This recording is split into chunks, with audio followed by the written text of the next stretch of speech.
Good evening. I'm Laura Harris, president of the Auerbach Library Associates, the group that helps to support our Wadsworth Atheneum Library. Welcome to all of you to our virtual Milton Avery program. Tonight's event, In Milton's Footsteps, is sponsored by the Hartford History Center of the Hartford Public Library, as well as our museum, Auerbach Library Associates.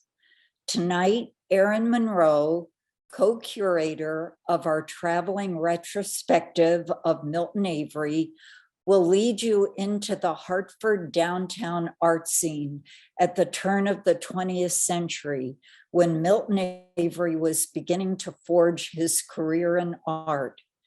Thanks to our museum, library, and archives, Erin was able to access important photos and archival material which enhance our understanding of Avery's years in Hartford. In fact, all our curators will attest to the critical importance of our library as they research their exhibitions. Erin, the Kriebel curator of American paintings and sculptures at the museum, is well positioned to discuss our topic tonight. Since 2007, she has served here at the Wadsworth Atheneum. If you haven't seen the brilliant Milton Avery exhibition, you may remember Erin's prior projects, including Paul Manship, Ancient Made Modern, and Gory's Worlds. Please welcome Erin Monroe. Thank you, Laura. I would like to extend a thank you to Laura and all the Auerbach Library Associates, as well as Amy and Chloe, our great team in library and archives, my colleagues at the Wadsworth, Adam and Lindsay, and then in thinking of the Hartford History Center, the very helpful, very accommodating Maureen. And really tonight's imagery and message is representative of a high degree of collaboration, both within departments and across departments at the Wadsworth, namely curatorial, with archives and library, as well as an awareness of, exhibitions are better when we engage community and when we raise awareness about, in particular, great notable Hartford artists and alumni, as it were, that have spent their formative years shaped by the character of the city. And I start with Milton Avery, the person who I've gotten to know through this research. We, as Laura said, are hosting a traveling exhibition. This is a show that debuted at a colleague museum, the Modern Art Museum in Fort Worth, Texas. And in just a few short weeks, will be packaged up and head over across the pond to the Royal Academy of Arts in London, the organizing institution. Here's two images of Milton Avery, old and young, on the screen, which sort of reflect the journey that we've taken, given that the Wadsworth is a very special place in Avery's career. I was just saying that a museum in London is presenting a show on his work, largely because there is less of a familiarity with as many modern American painters as one would think. And there was an interest in raising an awareness of Milton Avery's significance to the history of modern painting. But here at the Wadsworth, it is a homecoming, as it were. I show you this self-portrait, which is in the exhibition from 1941. Avery is about 50 years old at the time. And this has been an incredible single object that's taken me on this journey to sort of retrace Milton Avery's footsteps. On the left is a poor quality image from an article in the Hartford Courant, which celebrated Avery's homecoming back to Hartford in 1953 on the occasion of his retrospective. And what's so interesting is the article talks about Avery being greeted by throngs of Hartfordites, which I think is just such a great phrase. And there seemed to be this true celebration and honor that he felt in terms of a returning to the city where he, quote unquote, spent his formative years. So as I sort of reflected on really my lack of knowledge of Avery's early years, I really wondered, well, what was Hartford like when Avery was here? How old was he when he took his art classes? All these questions that had yet to really fully be presented, at least in kind of a modern sort of recently. There have been retrospectives on Milton Avery, but this is the first one in 30 years. And the scholarship in those retrospectives was incredibly comprehensive. But in my opinion, I think the Hartford years get short shrift, partly because you have to cover about 60 years of painting. But I thought, well, let's peel back the layers and learn a little bit more about Milton Avery's connections to the area. From an artistic standpoint, Wadsworth has several Milton Avery paintings, but the one on the screen is essentially the hallmark moment in Avery's career when he reaches a sort of new level of recognition as a modern American painter. The quintessential aspects of his style for which he was known includes this bold, imaginative use of color and this flattening of forms. So his compositions essentially merge color and form into one. So many of the docents here, Laura herself being one, can attest to this sort of offering the sort of chapter of Milton Avery's life, the kind of mid-career moment, but never really knowing what really came before. And having a chance to really look at that recognizes the role that Hartford played in his formative moments. A reminder that this is an exhibition that is on view through June 5th. So I encourage you to please come visit if you're able. You can see in the bottom image that husband and wife painting has pretty much a central moment in introducing the breakout years of Avery's career. And then the Auerbach Art Library, we're very excited that within a few weeks, we will be able to reopen for research appointments. And if after tonight's talk, you have a desire to come do research on your own, please check back on our website for more information. And for those of you not near Hartford, just a little context, we are situated on Main Street and have been since 1844 when we opened our doors. And so right now we have these great banners on the front of the building announcing the Avery Show. And just next to the Wadsworth building is this iconic Alexander Calder sculpture, which for many is kind of a landmark of Hartford. And it's meant to just sort of represent a lot of the exciting public art that's in Hartford. And this is the Stegosaurus is one that is closely connected with the idea of arts in Hartford.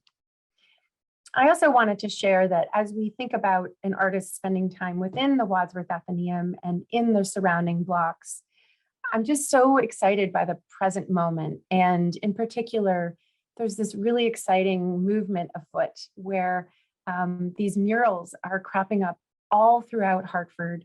And I've selected just 3 on the screen before you and the incredible talents that are responsible for each of them. But I think it's just kind of a metaphor for the way that we can hopefully, work together as a community with local businesses and artists and arts organizations and try to support one another and lead to these incredible moments of discovery and hope and optimism in the city. So let's go back to the beginning. Here you see the Wadsworth Atheneum, 1905. Just one example of the incredible rich visual history contained within the museum's archives. I love the sort of wheeled cart in the foreground, and you'll notice absent to the left of the building is the distinctive Traveler's Tower, which I can look at right now from my office. This is a moment where Avery actually takes his very first art class in 1905.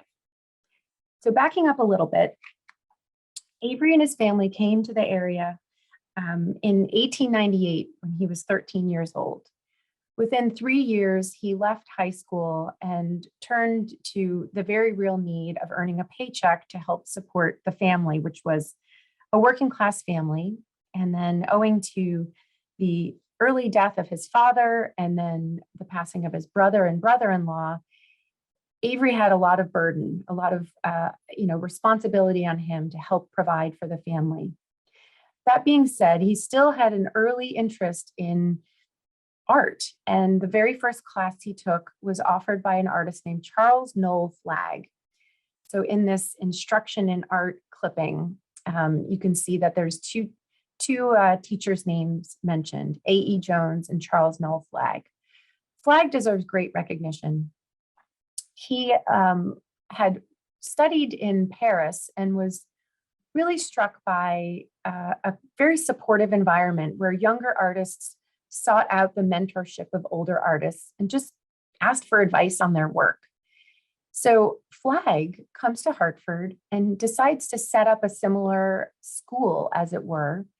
No tuition, you just show up with your materials and essentially have informal critiques. This evolved, enrollment increased, and Flagg opens what was later known as the Connecticut League of Art Students. And this is going back to about the 1890s.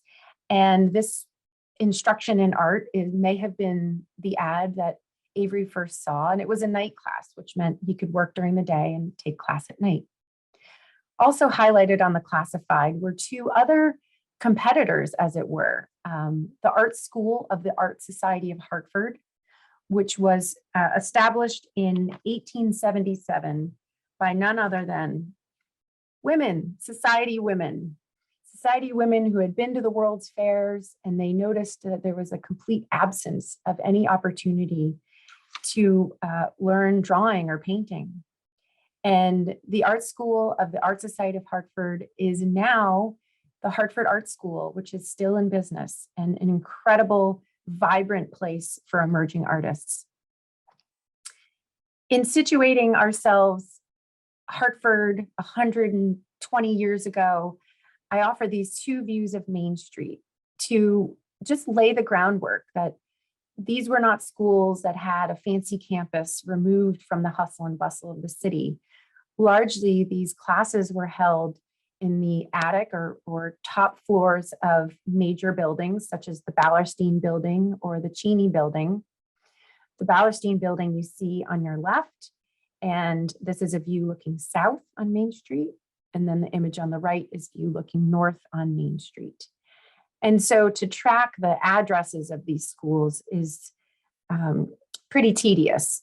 They're sort of moving where the rent is inexpensive, not necessarily setting their roots down in any one building, but making, of course, for some interesting characters and, not an overly formal academic setting. Flagg comes to Hartford because of the promise of a career in portrait painting. You can see two notable citizens, Mark Twain on the left and Dr. Horace Wells, which is perhaps more familiar to those of you from the area, the discoverer of anesthesia. And there's a wonderful bronze plaque to Wells on Main Street, and then it's a statue in Bushnell Park. But Flagg really quickly sees talent in Milton Avery. And Avery had first taken a class in commercial lettering, probably in the hopes of earning a paycheck. And Flagg encourages him to transfer to a life drawing class. And so Milton Avery's early works are two examples you see on the screen, both unlocated, but they are a testament to his accomplished figurative drawings in an academic style. And in thinking of our husband and wife painting that you saw early on, you can see how much he's changed. And it's not that his flattened forms signal someone that couldn't actually draw convincingly in 3D. In fact, he had quite an impressive foundation of classes here. And after the Connecticut League of Art Students, Avery transfers to the Hartford Art School. And what was appealing at that time, this is about 1918, Charles Noel Flagg dies. There's a change of leadership at his school. But one of Avery's teachers, Albertus Jones, goes to the Hartford Art School and really instills a more formal approach to art and art education. And classes were held during the day. So what does Avery do? He takes shifts at night at the Travelers Insurance as a clerk, and that allows Avery to paint during the day. So I offer this beautiful panorama of essentially right where I'm sitting, the Gothic castle of the Wadsworth Athenaeum right at the center. But just to show you that there's these sort of mixed use buildings already in place where art classes are presented on one level and insurance and retail are on another level. And you can tell the landscape here is pre-1919 because we do not see the Travelers Tower, which at the time that it was built was the oldest building in the country. But you can see the Wadsworth Athenaeum is essentially in this kind of nucleus role as both a place where Milton Avery spent time and even hosted the Hartford Art School. So classes were actually held within the building. I thought it worth mentioning, and really for Avery's journey, I do think that the realities of work life and earning a paycheck played a huge role in his work ethic. And once he got going as an artist, it was said that he made a painting a day, which is a pretty fast pace, extremely prolific. But among the factories where he worked was Hartford Rubber Works, which you see here. At various times he did construction. And as I said, he also did a stint at Travelers. So coming back to the Wadsworth, which you can see here on the far right, that Gothic building, this picture taught me so much about Avery's experience of Hartford and what Hartford was like. First of all, the trolley system was hugely significant. It enabled people to get outside of the city. I think mostly Avery explored Hartford on foot, but in his first years in the area, the family lived in Windsor, and then later they moved to East Hartford. So the trolley was critical for his getting around. And then in terms of art excursions, it did enable trips outside of the city to places like Farmington or Avon, which had more of a bucolic setting away from the nitty gritty of the urban scene. But the Wadsworth, as I said, hosted classes for a number of years. These are two great examples in Amy and Chloe's excavating the archive. I just think that seeing students at work is so eye-opening. And in particular with the image on the right, where we know that it's taking place in the Morgan buildings, which did not exist in Avery's sort of first decade here, but when they were completed and expanded the footprint of the Wadsworth dramatically, it enabled not only our collections to grow, but the opportunity to showcase emerging talent also grew. And in fact, in 1915, the date isn't on the screen here, but this is a very rare, I can't say it's a relic, but it feels relic-y to me, a very rare pamphlet that demonstrates Avery's very first public exhibition. And in looking over the other artists with whom he showed, not too many of them went on to have a great acclaim like Avery. Although I will say number 52, Jane Peterson, is having a little bit of a renaissance, and number 50, Russell Cheney, is also someone who did have a successful career. But this is an early kind of almost like an early art academy league that was showcasing emerging artists from the area. And from 1950 on, Avery shows annually with the Connecticut Academy of Fine Arts, really giving him an early boost in confidence. And you see the title of the work called Glimpse of Farmington, which is unlocated, but I can only imagine that it was an impressionistic landscape much like the one on the screen called Three Trees, which was from 1919. Here we see Avery going out using these handheld boards and painting directly from nature. This obviously was very practical. He didn't have a lot of money for supplies. So he's not sketching first and then going back to a studio and working it up. He's doing this on the spot. And some of the research I attempted to do, which was sort of at times better than others, was to find locations that he may have painted, knowing that some of them actually have titles that reference places like the South Meadows near Hartford, or in the next slide, you'll see one called Hartford Woods. The closest I got was a kind of suggestion of the area. And this image from UConn's special collection may have actually been from a series dedicated to archiving the parks in and around Hartford. But I do see a kind of resemblance, and it is a reminder of the rural areas that were proximate to downtown. In the case of these two pictures, Hartford Woods and East Hartford Meadows, as I said, the specificity of the titles really drove the point home that it was the landscape of Connecticut that gave Avery his start. And it enabled him to explore on his own time a deep connection with nature. And years later, when Avery came back for his retrospective, the bow tie picture, he was interviewed in the Hartford Courant saying how he remembered slipping outside of the city to the rural environments, listening to the blackbirds sing. So, although we might not be able to do the GPS location of what you see here, it is really eye-opening to me what the character of Hartford was like just outside of downtown. And in his first exhibition, that pamphlet referenced the Annex Gallery, which is no longer extant and has been very hard to drum up pictures of. And kudos to Amy for finding these. On the right is an image from the Connecticut Historical Society of what was the Daniel Wadsworth House, which was ultimately raised to make room for the Annex Gallery.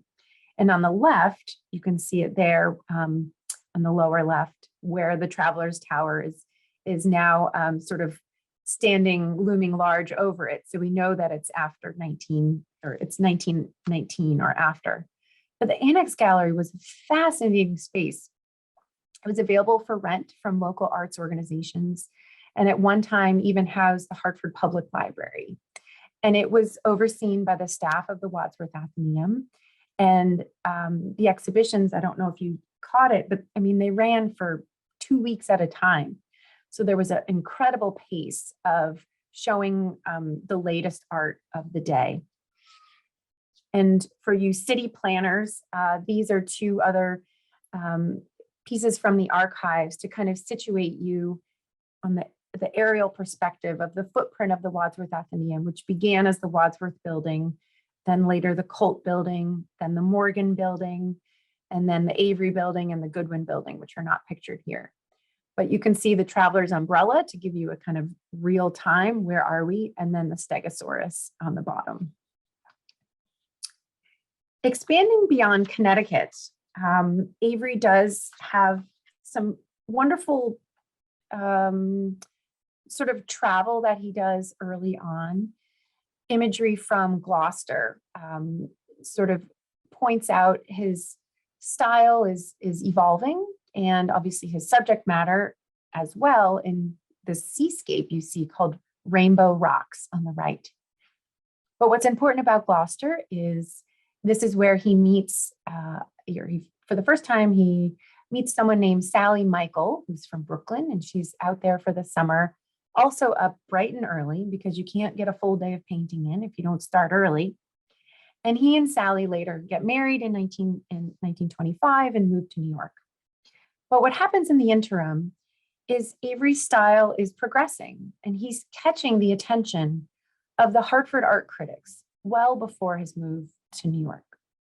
And one such example, which was just so exciting, because Rainbow Rocks was in a small exhibition I did of Avery's Connecticut years prior to the current retrospective, and knitting together what reviewers were saying of Avery's works when he was showing here, and then being able to track down and actually unite those works with this archival historic look was so exciting. So this early praise for Rainbow Rocks kind of stood out in my mind. And I credit Amy, who really was adept at looking up Milton Avery's exhibitions in the Hartford Current, because you can imagine the word Avery is a little too broad. There's a lot of Miltons, and sometimes his middle initial is there and sometimes it's not. So we learned a lot about what the Hartford critics were saying and how to kind of pinpoint certain years that were quite prolific.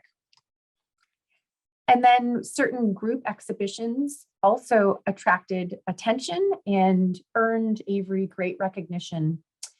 In this group show with 3 colleagues, you see Milton C. Avery of Connecticut Boulevard, East Hartford, exhibiting with 4 Hartford painters at the Athenaeum Gallery. So yet another show presented at the Annex in 1923. And this had a lovely pamphlet on the right, which shows, it's a little more, maybe a little more artfully presented. Maybe there's a little more money in the budget. This was based on an actual engraved image. And this was just another case where I remember the critics were calling out Avery's works as sort of standing apart from that of his colleagues. I mentioned he and Sally moved to New York in 1925, but Avery was still showing in Hartford. And he had an incredible success in 1929 when his painting Brooklyn Bridge won the $200 Athenaeum Prize for Best Picture. And in doing research into Milton Avery, I am so grateful to the Avery family, which includes his daughter March, who has just a memory that's sharp as a tack, and his grandson Sean. March really put it into perspective and said $200 was a really big deal in 1929. You're on the brink of the Great Depression. Avery and Sally are living in New York on a shoestring budget. She is actually supporting the two of them through her commercial illustration for magazines and newspapers. So this was a really big deal. And unfortunately, that painting is not located. It turned up at auction a few years ago, but we have this scrapbook image from the Wadsworth archives that helps keep track of what that image was and how his style was changing. In the current exhibition, we have City from 1928, which you can see has that really gritty palette, that interest in the built environment, which is very similar to Brooklyn Bridge. Around that time, in 1930, Milton and Sally actually spend a summer in Connecticut. So if we're going to follow Milton's footsteps and think about his time in Connecticut, the summer he and Sally spent in Collinsville also deserves recognition. The story goes that they were set to go to Maine, and their landlord in New York said, "Oh, I've got this great place in Maine. You can stay there for really cheap, go on up." So they did. And turns out the outhouse was broken and the windows did not have screens. So August in Maine wasn't going to work for them. And through a family suggestion, they ended up in Collinsville, which, if you've not been, is an absolutely stunning mix of old industrial buildings and beautiful rolling hills and the bucolic landscape. So in an interview years later, Sally Avery once described the summer as the one they spent following the cows.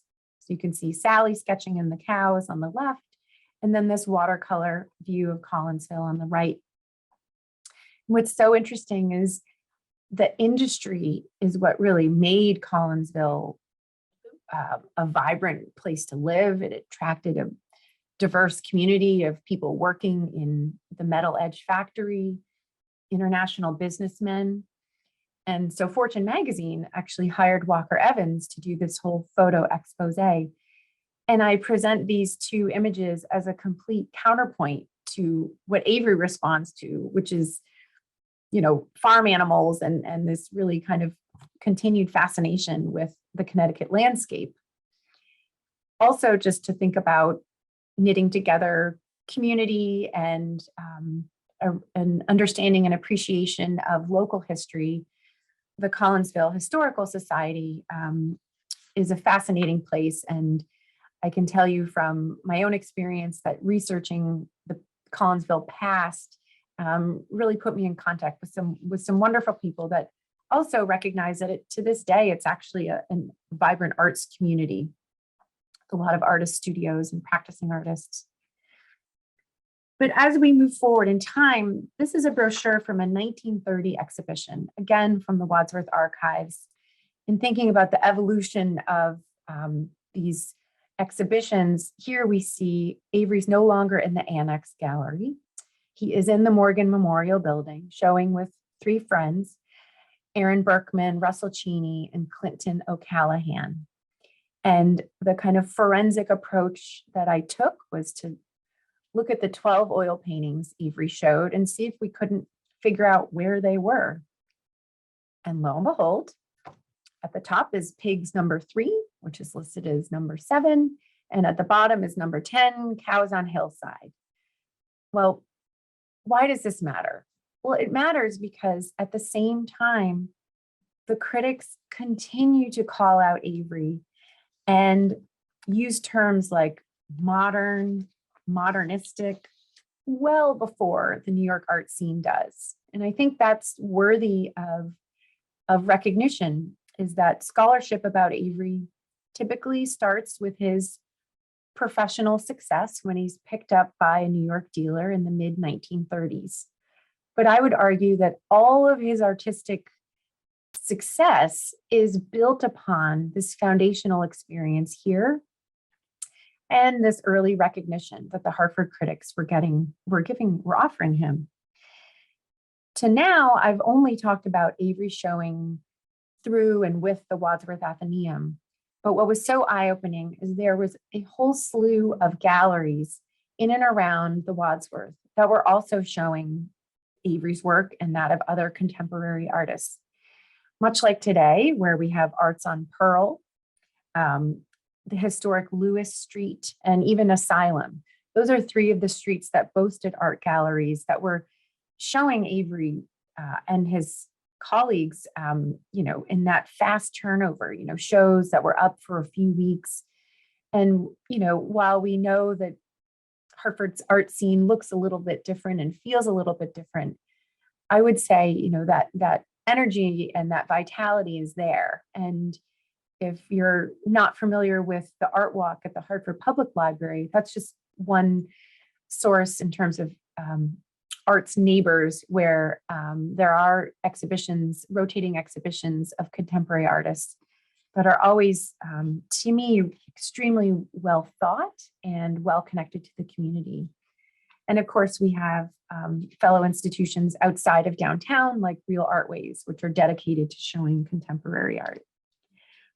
But some of what was fun was to read about the mixed reviews of Avery's works as he explores this more imaginative use of color, you might say.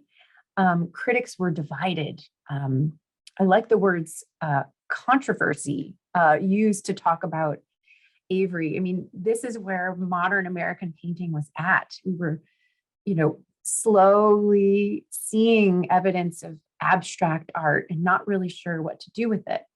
So again, flipping through scrapbooks at the Hartford History Center, I was looking for, these were not scrapbooks exclusively of Milton Avery. These were scrapbooks of art and culture in Hartford, whether it was the music scene, the library, visual arts.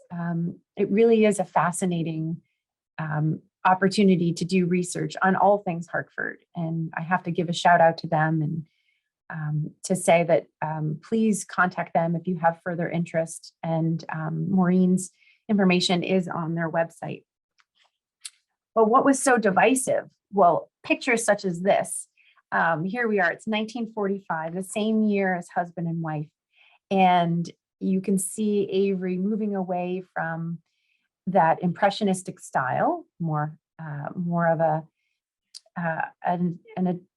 style of painting where the color is concentrated. We're back into those, or we're getting into those larger shapes, and this bold, expressive color where, you know, his trees were blue that day, and there's a kind of acidic green. And this is where Avery really finds his own voice and begins to earn a designation of being a colorist.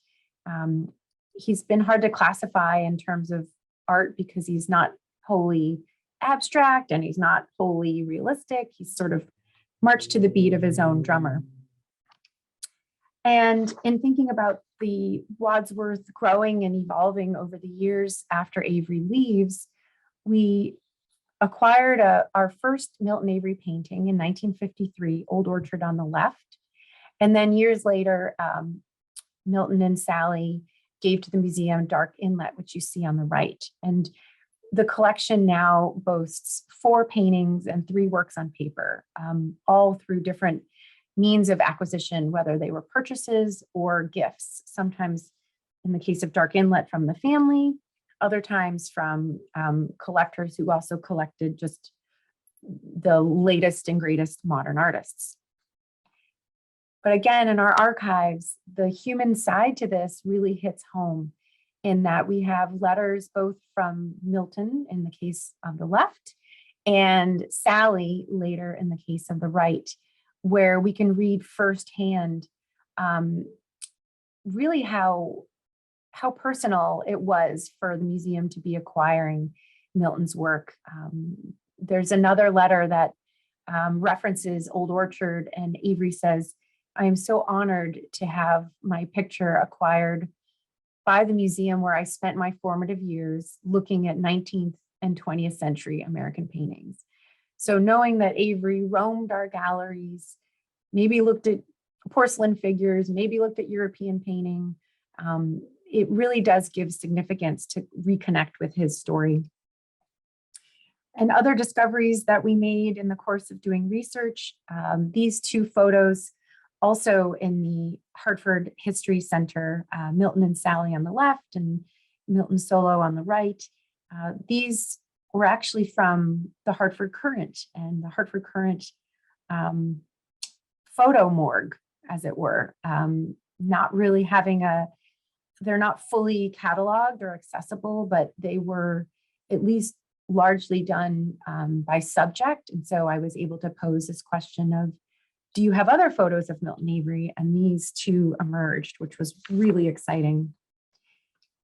And in thinking about where we leave off with the sort of end of Milton Avery's story, he continues working up until his death in 1964, early 1965, excuse me. So he's 80 years old, extremely prolific. And the 2 images on the screen give a sense of what else was going on in American painting when Avery was still working. On the left, you have a beautiful abstract picture by Helen Frankenthaler, this kind of gestural action painting, which really fills the composition. And then on the right, someone like Robert Rauschenberg, really appropriating from popular culture, which situates us at a very different moment in time than the trolley down the street in 1905. And similarly, the Wadsworth Athenaeum also grew and evolved in the 1960s. And this was a really fun special edition to the Hartford Times, wherein at the conclusion of some major renovation projects to make room for more gallery space at the Wadsworth, we reopened, and we were considered to be Hartford's pride reopens in February 1969. And I know that the collection itself had works of art like this that you see on the screen, but yet it's Milton Avery's husband and wife that seems to offer that Hartford pride message, as well as just a knockout work of art to come see in the galleries. And I would love to consider that a segue to my conclusion, which is husband and wife will leave the Wadsworth. It will go over to London for the final venue of the exhibition, but then we'll come back and is almost always on view in the galleries, and I hope you will come see it. I also wanted to leave you with a quote which really struck me. This is from 1904, and the quote is talking about the art scene and literally the art spirit in Hartford. And it talks about the growth of the city from an active trading and financial center of about 30,000 to its present position of financial and industrial strength and progress, has been attended in a singularly even way by the growth of the art spirit. So my charge to everyone is to keep that connection between art and community, to celebrate the past, but also to bring us into the present.